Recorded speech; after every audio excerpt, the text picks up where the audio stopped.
Ryan Reynolds here for, I guess, my 100th Mint commercial. No, don't. I mean, honestly, when I started this, I thought I only have to do like 4 of these. I mean, it's unlimited premium wireless for $15 a month. How are there still people paying 2 or 3 times that much? I'm sorry, I shouldn't be victim blaming here. Give it a try at mintmobile.com/switch. Whenever you're ready. $45 upfront payment equivalent to $15 per month. New customers on first 3-month plan only. Taxes and fees extra. Speed slower above 40 gigabytes. See details. My dad works in B2B marketing. He came by my school for career day and said he was a big ROAS man. Then he told everyone how much he loved calculating his return on ad spend. My friends still laugh at me to this day. Not everyone gets B2B, but with LinkedIn, you'll be able to reach people who do. Get a $100 credit on your next ad campaign. Go to linkedin.com/results to claim your credit. That's linkedin.com/results. Terms and conditions apply. LinkedIn, the place to be, to be. You know, I've been talking about earned media value for quite some time on this podcast. My friends at Eisenberg have just raised the bar on earned media benchmarks with their social index. Social Index now gives you globally earned media values across a growing list of 6 geographies for all your KPIs across the top 7 social platforms: Facebook, Instagram, LinkedIn, Snapchat, TikTok, Twitter, and YouTube. You can now visualize these values for deeper analysis, and they have a look-back window over 2 years of historical comparisons. Social Index is updated daily. Don't get stuck with old data. Over 1,000 companies have used the Social Index to understand the ROI of their social campaigns. And if you work with a social agency, you should demand they incorporate earned media values into your reports. Get your earned media value for social content. Visit earnedmediavalues.com/Alan. Again, that's earnedmediavalues.com/ALAN. For all of us, it's about predicting where the consumer is going and getting half of it right. One of the things we want to do is create ads that don't suck. Embracing change creates great possibility. I'm Alan Hart, and this is Marketing Today. Today on the show, I've got Pam Morrisroe. She's the Chief Marketing Officer at Breakthrough T1D, or formerly known as the Juvenile Diabetes Research Foundation. In her role as CMO, Pam leads the marketing and communications team in the creation and execution of campaigns that strengthen the awareness of type 1 diabetes, empower the type 1 diabetes community, and engage people to join Breakthrough T1D's mission to create a world without T1D. Her efforts are focused on creating and communicating compelling, mission-driven content to broaden Breakthrough T1D's reach and impact. She has a wealth of marketing experience before coming into the role nearly 3 years ago. She was most recently managing director of VMLY&R, a marketing communications agency, which many of you are familiar with. And over the course of her career, she's developed and led integrated campaigns across a variety of categories and numerous notable brands, including Ford, American Express, New Balance, Philips, Volkswagen, and UPS, among others. On the show today, we talk about Breakthrough T1D, the rebrand that is in play and launching now through the rest of the year. We talk about the process they went through and try to break that down in terms of, how they focused on the process, the research, the agency selection, and then ultimately the name selection, and how that then manifests in all of their marketing that they're doing today. That and much more with Pam Morrisroe.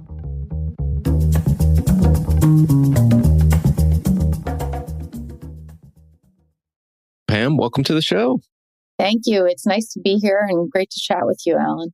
Of course. Yeah, I'm looking forward to talking about your org and the rebrand of all things. But before we get there, I hear you just recently dropped your oldest off at college. And I have a 16-year-old. We haven't got there yet. So I just want to know what that experience has been like.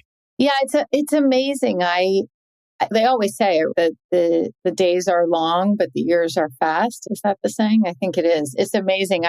As I was flying to Florida to drop him off, I was just remembering vividly giving birth to him. And it's funny, an old colleague actually dropped me off at Lenox Hill Hospital because I wanted every day of my maternity leave So it's just amazing how fast it went. And so I'm just so proud of him. I feel like he's more grown up than I was when I went. And it's just been a pleasure to watch him grow. So yeah, it's a really meaningful time in our house. My other son is here and enjoying the only child life right now, but it is an amazing time for sure. Yeah. The only child life. We only have one, but I was at the gym this morning and there was a woman that I know there with her daughter, and her daughter is the last of three, still at home, living the only child life this year. Although I think she's, I have to do all the talking at the dinner table now. I am actually an only child. So I love that my youngest is loving it. But I remember being an only child, and there's good and bad, right? To your point, you have to have a conversation at the dinner table. You have to know how to speak to adults, which I actually think helped me tremendously in my career. But of course, all the attention's on you too, which can be good and bad.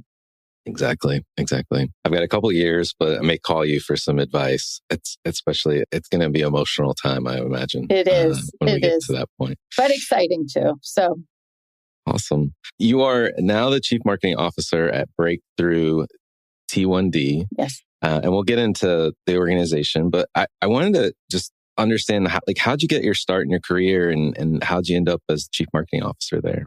So my whole career was on the agency side, actually. I started out at a small boutique agency doing media planning and buying.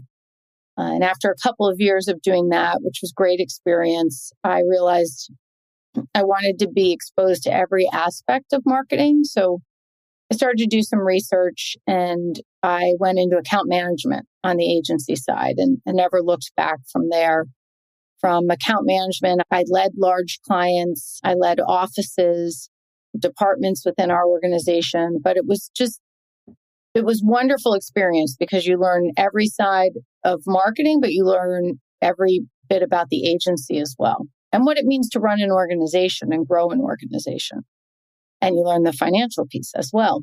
But I knew I never had client side experience. And after COVID, as we were coming out of COVID, I started to do some self-reflection on what I really wanted to do for the rest of my career. And I really wanted that client side experience. So I started looking and a wonderful opportunity came across my computer through a mutual friend, actually. And it was to be Chief Marketing Officer of what was then JDRF, the Juvenile Diabetes Research Foundation.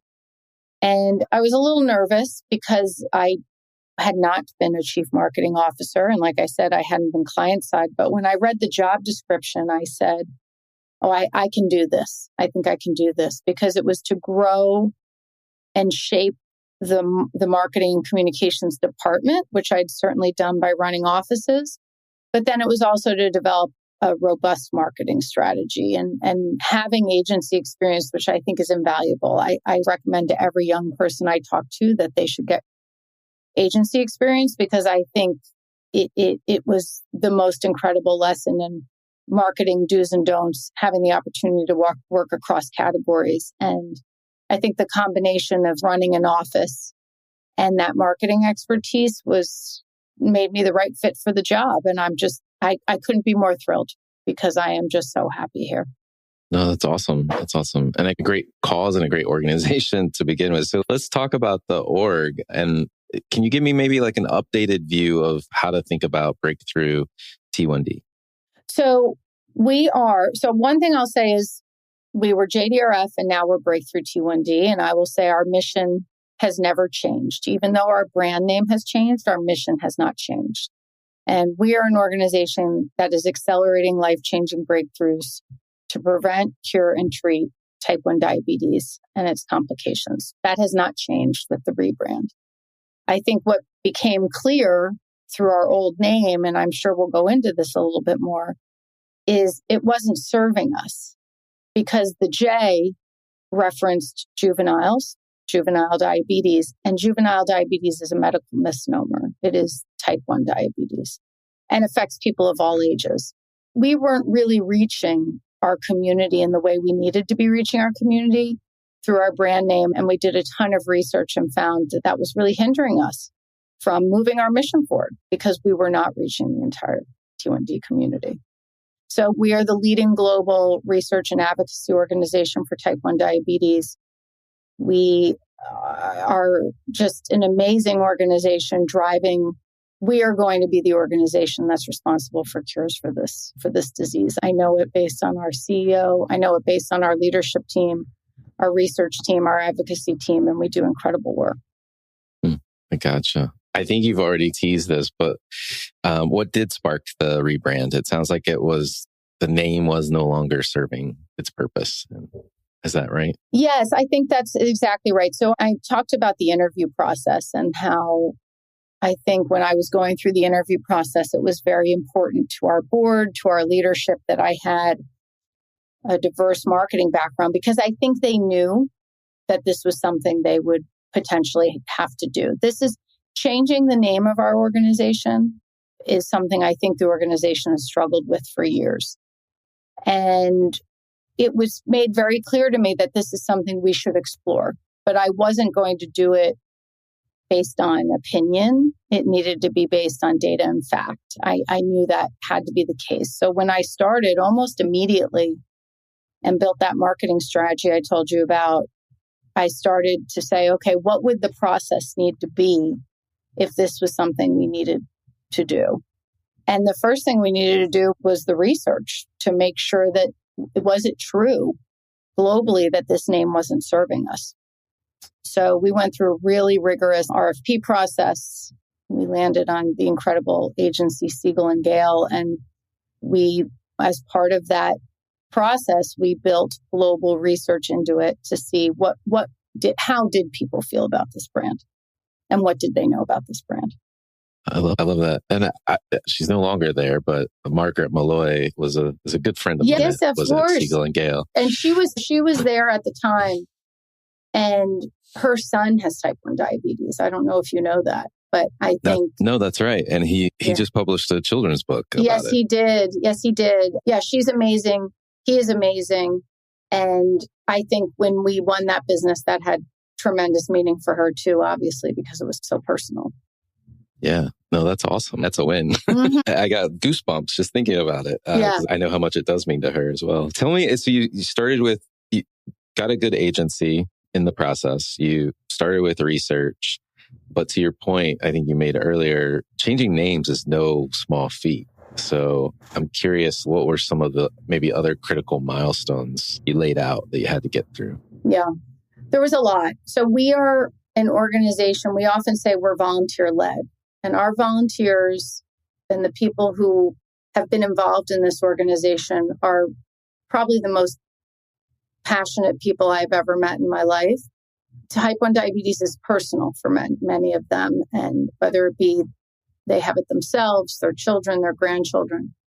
So what I realized early on is I needed to make sure that I was keeping our most important volunteer leaders abreast of the situation and involving them. You heard me say I came from an agency background. We had one dear family friend who had type 1 diabetes, but I was not as close to it. One of the first things I did was put together a Marcom Advisory Council, and that was made up of some of our most important volunteers who obviously have a direct connection to type 1 diabetes, but also have deep marketing expertise. So Nick Bryan is a good example who some of your listeners might know. Patty Winiger was another great example with tremendous brand experience. And they live and breathe type 1 diabetes every day. David Schwab was another great example from Octagon. And these folks worked with us from the outset to even help us deliver an RFP that I think was really high impact and meaningful and had people wanting to respond and wanting to work on this business. So we involved that group of people through the whole process. I think that was really important. And then keeping the volunteers that are very involved in the business, whether that be our international board of directors, our global mission board, involved in the process so that they knew what was happening throughout. And the research, like I said, that research, we hired a great agency, but sometimes you can hire a great agency and not go deep with the research, but we went deep. And what we found was through the research that we did globally is that 36% of people with T1D or their caregivers that we surveyed globally had no idea who JDRF was. And when you work in this organization, when you're a volunteer that's part of this organization, I think there's a belief that if you touch type 1 diabetes, you know JDRF, and that we're going to be the organization that drives toward cures. But 36% of people didn't. And that's just one of many stats, but I needed that. We needed that to say, we're missing an opportunity here.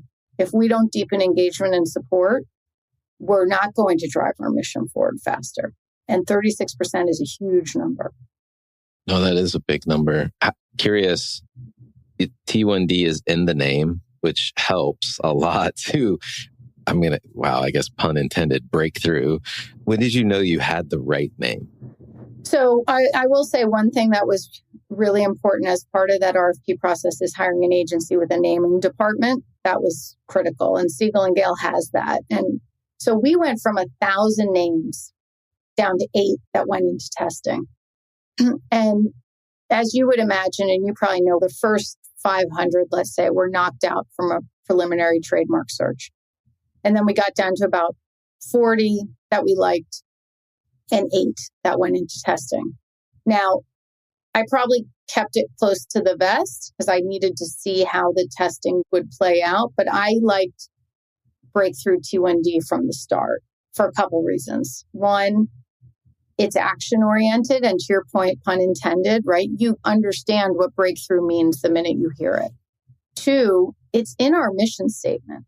So our mission statement, and I said this at the top of the call, our mission statement is to accelerate life-changing breakthroughs to cure, prevent, and treat type 1 diabetes and its complications. It is part of who we are. And it applies to every bit of our organization. Certainly, we're driving breakthroughs in the research space. That's a given. But we're also driving breakthroughs in the advocacy space. We're driving breakthroughs in terms of community engagement and people feeling like they have a community they can rely on for information and support. So it just fit us and it rose to the top. And luckily, of the 8 names, it really did rise to the top as being the one that was most powerful, worked best globally, and unaided said things like, unaided people would say, it has to do with driving research forward. It has to do with momentum. It has to do with movement. So unaided, it was doing exactly what we wanted it to do. And you're right. We knew from our research, qual and quant research, that type 1 diabetes needed to be in our name some way, somehow. Now, we use T1D, which we also tested. And that is a term that's probably known by about 50% of the population globally, but we viewed that as an opportunity. We wanted to own the term. We're using it more and more in our content. And it's worked for us because the name just works well. It's got movement and it has a good sound to it as well, but it's really resonated with people. And they've been bringing our message to life on their own because I think it's pretty clear what the name means out of the gate. But it definitely sounds scientific to just the T1D abbreviation of type 1 diabetes. And I have to give Siegel & Gale doesn't need more props, but their whole thing is around simplicity. Yes. And it really communicates a simple message. Yes. It's so funny you say that because I'm so glad you brought that up. And it's great. You know that. That is one of the things that stood out to us as we were going through the pitch process, because we're not simple. The things we're talking about are complex topics, right? Type 1 diabetes is complex. Our research is complex.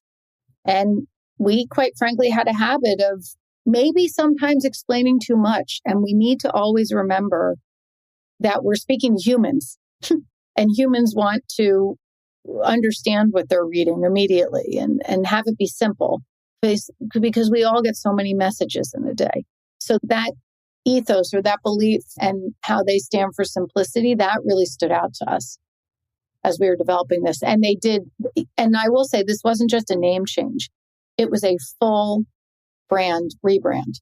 So Siegel & Gale and our team partnered together, not just on the name, but on the strategy, the visual identity, brand architecture. And that simplicity came through in everything we did.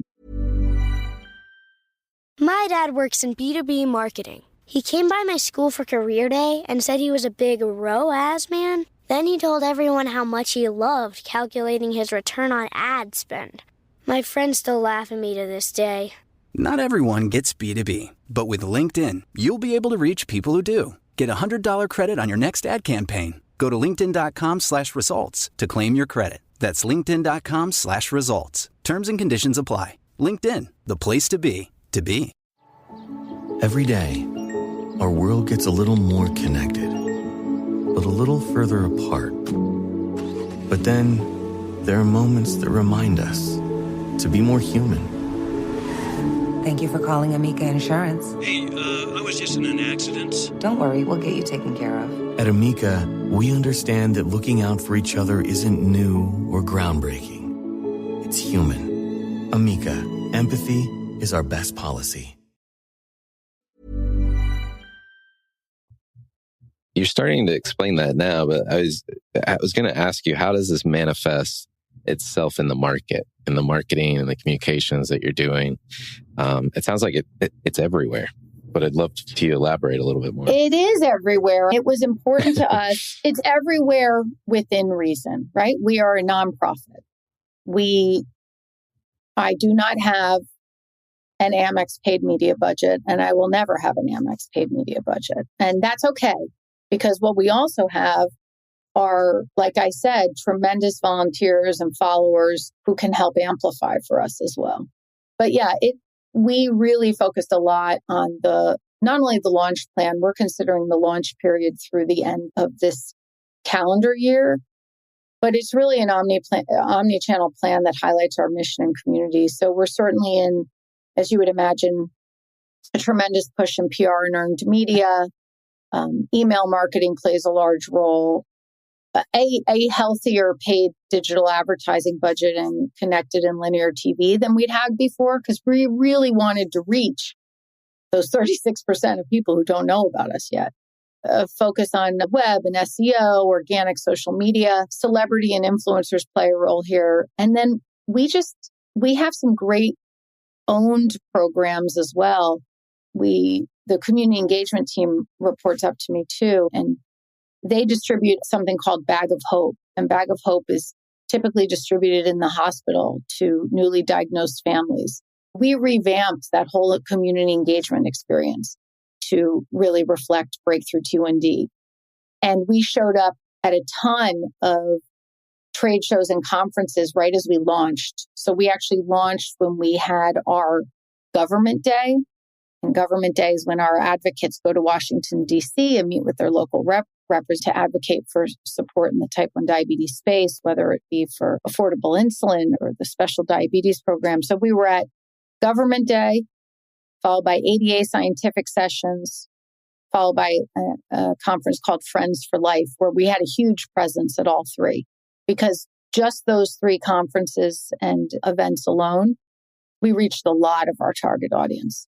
So it was a pretty robust, paid, owned, and earned plan. But working hard and being as efficient as possible, knowing that we are a nonprofit. And as you were describing all of those activations and the way you got the name out into the world, I just realized, and maybe I'm slow, but your name is also a call to action. That's right. So it dawned on me when you were talking about like celebrities and influencers. I was like, well, call to action is the name, and it's easy to work that into a simple, straightforward message. I hadn't picked up on that before now, so I'm a little slow. No, you're not slow, but I love that you picked up on that. And one thing we also did before launch that I think helped when we did launch is, because this was part of our mission statement, because it was part of our mission, it was easy for us to tease the idea of breakthrough, right? So we named, for instance, we would tease breakthrough in all of our content in our email marketing. We started to name some of our large events, the breakthroughs then and now. And that would be the name of, for instance, an event or summit we were having for our volunteers or donors. So we were really teasing it out. was the title of this year's annual report. We really tried to tease it out before launch, which I think helped as well. That's awesome. You've just gone through this. You're in the midst. You're still in your launch year, if you will. But a lot of people listening to this are people that might have a rebrand or a naming exercise and need on the horizon. Any lessons learned you'd share to people that might be going through this or might want to tackle this going forward? I will say that Marcom advisory work group I told you about, the committee I told you about, that was probably the smartest thing we did. And I say that because I trusted all the people we added to that work group. They are tremendous in their marketing roles outside of the role that they play at Breakthrough T1D. And I will tell you, I think their input was invaluable because they really live and breathe type 1 diabetes every day. But more than that, the reason why that was such a good move is because when I would say to our board of directors, I have Ian Joyce on this committee, or I have Nick Bryan on this committee, or I have Red Maxwell on this committee. Those are just a few names of the folks who were on the committee with me. It gave them the confidence because they trust those folks too. So I think that was a really smart move. And I think everyone knows this if you're going through a big change like this, that research is key. No matter what, we know there's going to be people who don't like the name. I know that. And I've seen, quite frankly, the social sentiment is really high and quite positive, but certainly there's going to be some negativity. But what we have is deep global research to show our name was not serving us well before as much as people believe it was. And we have the data to back that up. So those two things were really important. I love it. I love it. Not to quote Taylor Swift, haters are going to hate, right? It was another good move though, too, because haters are going to hate, but we care deeply about our volunteers. And I don't want people to hate our name. I don't, because we work so hard on it. And I don't like when people hate things that we do. But I really did want those people to feel comfortable and that they're still a part of this organization. So the other thing we did was there's a committee within our organization I mentioned earlier, the Global Mission Board, who are made up of incredible volunteers who help us with tasks like this, sort of strategic operational tasks. And when we got negative feedback, I would enlist them to have conversations. I enlisted Jim Lurie. Yeah. Jim Lurie is one of the founder's sons. And I enlisted Jim Lurie to make phone calls to some of those people who weren't happy. There weren't many of them. But I'll tell you, that made a big difference. That personal conversation made a huge difference. And in some cases, people left even more inspired. No, that's awesome. That's awesome. It's important to know because to your point, I think you made this point, with change, there's always somebody that doesn't agree. Mm-hmm. And it can be a very small group, but you have to still work through it in the best way you can. And I think showing that you've enlisted this group and people like Jim to help, you have to have those people. You have to have your quote unquote kind of army behind you, your support network ready to go. And they were amazing. Awesome. And they were amazing because they love this organization and they are committed to curing this disease. So they wanted to support in any way they could, which was tremendous. That's awesome. Amazing work. I want to switch gears a little bit and talk a little bit more about you and maybe some marketing questions in the mix as well. But the question I love to ask everyone that comes on this show is, has there been an experience of your past that defines and makes up who you are today? I'd have to say, and it might sound cliche, but I have to say becoming a mother. We talked at the beginning of the call about me dropping my son off at college. Again, it might sound cliche, but I would have to say becoming a mother shaped who I am today. And I honestly think it's why I'm here. I often joke that in the agency world, I worked on every vice known to man.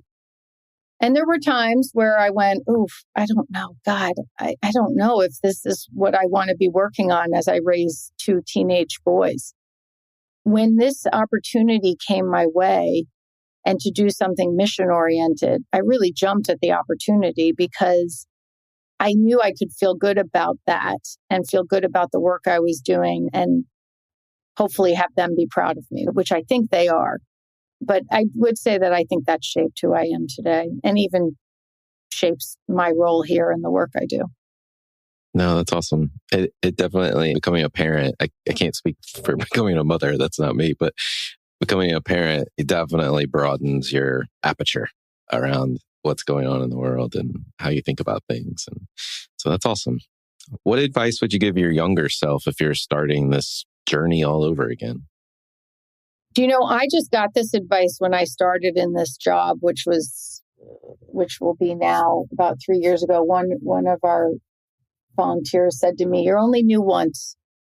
And what he meant by that was take your time, listen, and formulate a plan from that. And it was so helpful because when I started, I went on what I call a listening tour. That's how I was able to form the marketing strategy I told you about. I went on a deep listening tour throughout the organization with our volunteers, within my department, and it made such a difference. And I think I probably was the type of person who I like to solve problems and I like to solve problems quickly. But sometimes that might have been without having maybe all the details or context that probably would have helped the decision. So I love this advice of you're only new once. So take advantage of that I love time. that. Mm-hmm.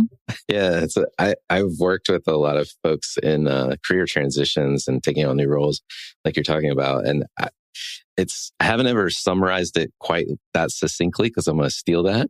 Yeah, you're only new once. That's an easy one, right? And you totally get what it means immediately. Yeah, exactly. It gives you a sense of permission to ask the questions. And the thing I tell folks too is that most people that you'll encounter in that new role, they want you to succeed and they want to help you, whether that's help educate you on something related to the company. So it is this magical time. So that's good. That's really good advice. Well, I love it. Love it. Is there a topic either you're trying to learn more about or you think marketers need to learn more about today? I think this is everyone, right? But I think I'm trying to learn more and more about AI regularly. Look, I see where it can help us and how it can help us. We write a lot of content. We write a lot of content and deep content from a research perspective. And you can see the role AI can play and be helpful, right? But what I'm also finding, which I hope is encouraging to folks too, I also find we always need to improve, edit, make better the work we're doing, make accurate the work we're doing. So I think for me, I'm constantly trying to learn about AI and the role it can play within the work we're doing, learning more from our tech team, the role it's playing in our technology work as it relates to marketing. So that's certainly something I'm often reading about and learning about. Awesome. Are there any trends or subcultures that you follow or you think other people should take notice of? Yeah, so I think you've heard me say it a few times, Alan, we're a serious organization, right? We are focused on curing type 1 diabetes. That is our North Star. And again, our focus is we're the leading global research and advocacy organization that are going to do that. But until we get to a cure, we're improving people's lives along the way. And like I said, we weren't reaching the full type 1 diabetes community. And in a lot of cases, that was young adults. We weren't reaching young adults. They didn't feel like this was the organization for them, especially because we had a J in our name, right? The J, they always thought it was the kid organization and their parents dragged them to a walk or a gala, but it was the kid organization. So we're working really hard in a lot of ways to reach that young adult population. We have TikTok now, and they're as serious as we are, we can have fun too. And we want young adults to know that we're the organization for them and that we can support them. Just simple things we're taking advantage of that are working really well on social media are memes and reels that you're seeing in the context of other things, but how they relate to type 1 diabetes. We had one reel, I think it was a Julia Roberts reel tied to when somebody says, be sure to pack light, but you have type 1 diabetes. And the thing got 100,000 views on TikTok. And we're only just growing our TikTok channel. And what we found from that is, yes, the people who've already followed us on TikTok enjoyed that, but they shared it and they shared it with their communities. We're taking advantage of those trends too. And they're working for us because what they're doing is allowing young people with type 1 diabetes to know that we're here for them as well. We're the organization for them as well. And we understand the challenges they face. Yeah. And it's I don't know that reel, but I'm going to look it up. But it sounds like a real moment, right? Like a real challenge They're that people human are facing moments in your community. That's right. We take these human moments and find something that's trending right now and make them relatable. And it's resonating. I'll send it to you after the fact so you can see it. Love it. I will take a look. Last question for you. What do you think is the largest opportunity or threat facing marketers today? It's so hard to get your message out there, right? We are just bombarded on a daily basis with so many messages. And I think that's the biggest threat, but I'd also say I think it's an opportunity because there are so many different ways that you can communicate about your brand. I rattled off for you our 360 plan. We really needed to think about it in ways that aren't necessarily traditional, right? How are partners going to amplify our message for us? What are our social media takeovers? The piece I told you about how we had to have a real steady drumbeat of those 3 big events in a row. It was important that we look across every channel where we might be reaching the type 1 diabetes community because it's so easy for a message to get lost. And then we had to tailor it based, obviously, on who we were talking to. So I would say getting the name right, getting the look and feel right, getting the research right was so important. But I would say that execution is just as important because it's so easy for a message to get lost these days. But there's also tons of opportunities to get your message out there and places where you can get your message out there. I love it. Well, Pam, thank you so much for coming on the show and sharing your story and tips, if you will, and lessons learned on how to really go after a rebrand. Oh, you're welcome. It was great talking to you, Alan. Thank you for having me. Hi, it's Alan again. Marketing Today was created and produced by me with post-production support from Sam Robertson. If you're new to Marketing Today, please feel free to write us a review on iTunes or your favorite listening platform. Don't forget to subscribe on marketingtodaypodcast.com. Tell your friends and colleagues about the show. I love hearing from listeners. You can contact me at marketingtodaypodcast.com. There you'll also find complete show notes and links to what was discussed in the episode today, and you can search our archives. I'm Alan Hart, and this is Marketing Today. Warm days and chilly nights and mornings means now is the perfect time to schedule a $99 heating and cooling check with the 5-star experts at Crop Metcalf. That's right, for just $99, the Crop Metcalf 5-star technician will check both your home's heating and cooling system for one low price. Call today and get peace of mind no matter what the weather is tomorrow. 1-800-GO-CROP or visit cropmetcalf.com. And remember, Crop Metcalf is the one with 5 stars. Crop Metcalf, home of the 5-star technician and proud partner of the Washington Nationals.